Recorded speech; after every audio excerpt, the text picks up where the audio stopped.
What is about to be presented to you is of incalculable personal value.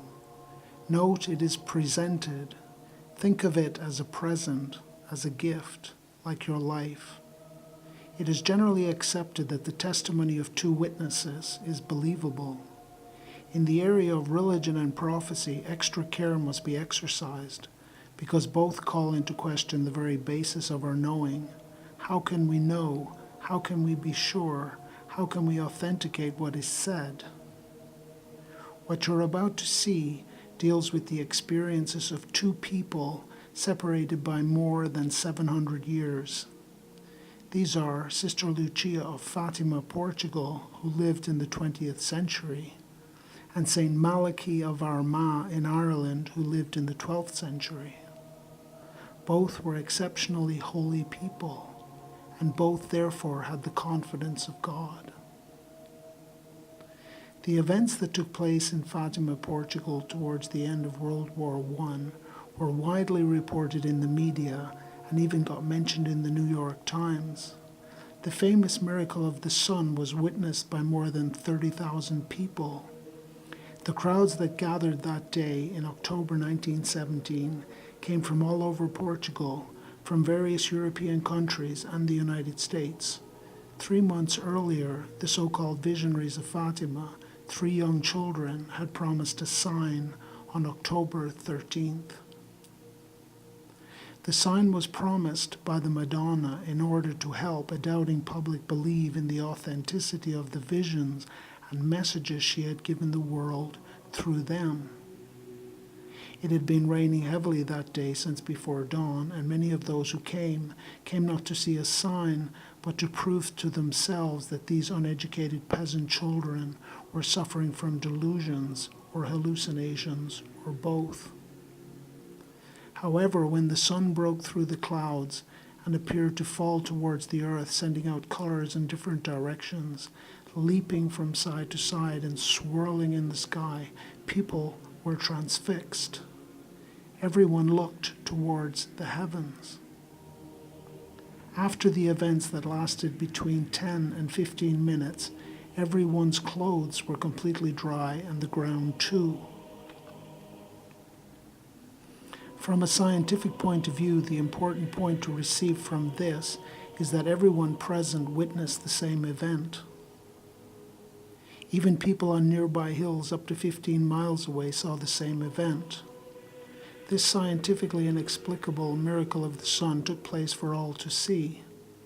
A supernatural sign had been promised, and a supernatural sign was given to authenticate the visions and heavenly messages received by the children and to make very clear their importance for all humanity. The visions of Fatima took place during World War I. Perhaps we need to be reminded of that dreadful and mindless conflict that plunged Europe into a darkness of destruction and carnage of human life never before seen. Trench warfare conducted by distant generals pitted men against men. Machine guns killed in series with ruthless, impersonal efficiency. Poisonous gas killed soldiers in their sleep while their wives worked in armament factories. Humanity had created an apocalypse where previously crops grew, animals grazed, people lived, and children played. People often ask why God permits so much evil in the world. If God is so good, then why doesn't He do something? Why doesn't the Creator intervene? It seems that in Fatima we have an answer to that question. On very rare occasions, the Creator does intervene. In Fatima, heaven definitively intervened in the person of the Madonna, or Our Lady, the Mother of Jesus. It appears that the message was neither understood nor appreciated. The heavenly intervention at Fatima remains cloaked in mystery because it was not asked for. Somehow at that point in history, heaven saw fit to intervene in human affairs in a clearly supernatural way. The depth of the destructive events taking place on earth perhaps solicited the Creator to intervene. World War I was consuming the lifeblood of Europe while Russia was about to be transformed. by an atheistic, anti-Christian ideology that would lead to the slaughter of countless millions in Stalin's gulags. The wonder of the events at Fatima is that the Madonna, the mother of Jesus Christ, the Jewish Messiah, appeared not to eminent theologians or to the Pope himself, but rather to 3 innocent young shepherd children. These 3 children, Jacinta, age 7, Francesco, age 8, almost 9, and Lucia, age 10, were shepherds of a simple but profound faith. What is special about the events at Fatima is that the 3 young children were visited by an angel, the angel of peace, on 3 separate occasions before the Madonna appeared to them for the first time.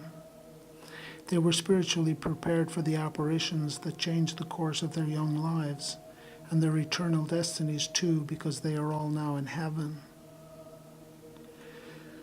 The first vision took place on May 13, 1917, at a place called the Cove of Irene. The children were taken by surprise by the vision of Our Lady, who appeared out of a ball of light. She appeared as a young woman of between 15 and 18 years old, and when asked, she said she came from heaven. The children were told to come to that place on the same day, the 13th, for 6 consecutive months, and to pray the rosary every day for peace and for the end of the war. 8 days earlier, Pope Benedict XV had called the First World War the suicide of Europe and called on Catholics to pray to the Great Mother of God. During the third apparition of July 13th, the children were given a vision of hell, where they were told the souls of poor sinners go. Here is the first secret of Fatima. Hell exists. Salvador Dali, the artist, later painted images based on their descriptions. If anyone had asked the soldiers returning from the trenches if hell exists, they would undoubtedly have confirmed it. World War I was hell on earth. However, the vision of hell given to the children, a vision that greatly frightened them, even terrified them, was one of demons and souls in human form, like burning transparent embers in a sea of fire. Many have asked, how could a loving, merciful, and compassionate God preside over a place called hell? The simple truth is that God doesn't preside over hell at all. Hell is outside the presence of God and is chosen by all who go there. Those who condemn God choose their own hell. The prerequisite of sin is the condemnation of God. We now definitively live in a world where sin is legal. This is where heaven and earth differ. To save sinners from going to hell, Our Lady told the children that she wanted to establish devotion to her Immaculate Heart. What could this possibly mean to ordinary people like us? The Immaculate Heart of Mary. Perhaps it refers to the importance of purity, a heavenly purity of heart, a heart that looks to God for direction and not to the world, a heart that understands the will of God and does it. But why the Madonna and not the Messiah? Because the Madonna is a mother, and it is written in the book of Revelations that Satan goes after the woman to kill her child. Look at the United Nations and the empowerment of women throughout the world to use contraception and the legalization of abortion in every country. Contraception is poison not only for the body, but most of all for the heart and soul. In the second secret, the children were told that the war was going to end, but that a worse war would follow if people did not stop offending the Creator. War is understood as a form of divine punishment brought upon humanity because of its disdain for the laws of the Creator. Need we be reminded that World War II started a short 22 years later? Sin is understood to be the ultimate cause of war. Additionally, the Madonna said that she would specifically ask for the solemn consecration of the newly communist Russia to her Immaculate Heart by the Pope in communion with all the bishops of the world at a future date. The Bolshevik Revolution of 1916 brought to power an atheistic, anti-Christian, communist dictatorship. The Orthodox Church maintains that there were at least 20 million martyrs under the purges of Stalin. Russia was also the first country in the world to legalize abortion in 1920. The request for the consecration of Russia came in June 1929, just before the implementation, a tsunami of persecution throughout the 1930s that decimated the Russian Orthodox Church, leaving millions dead. Sister Lucia maintained until the end of her life in 2005 that the request was never carried out, as it was asked despite her multiple supplications of the various popes that came and went during her long lifetime.